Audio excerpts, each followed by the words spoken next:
And so that power with the leading member SMSF, because one of the things I remember, like this is really early days of me learning about this stuff, is if you've got 4 members or 6 members in a fund, and let's say you've got the son-in-law or daughter-in-law in there as well, where there's a bust up in that relationship. As a leading member, my understanding now is that you can actually boot that in-law out, pay their super balance to somewhere else, and force them out. So it's even better still to, if you bring them in, it's on the proviso that they give you their enduring power of attorney over super only if they want. So they can give their spouse enduring power of attorney over their personal and financial affairs.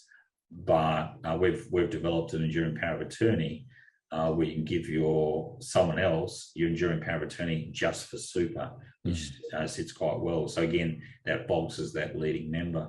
And again, it does, because generally my thematic always has been that, never have daughter-in-laws or son-in-laws or whatever inside the fund. But since I've moved to this new style, you can get them in, but build within the deed is, well, if the leading member doesn't like them, they often do is just tap them on the shoulder, and they've got 60 days to get out. And if they don't choose a fund within 60 days, then it ends up in the ATO's repository of superannuation.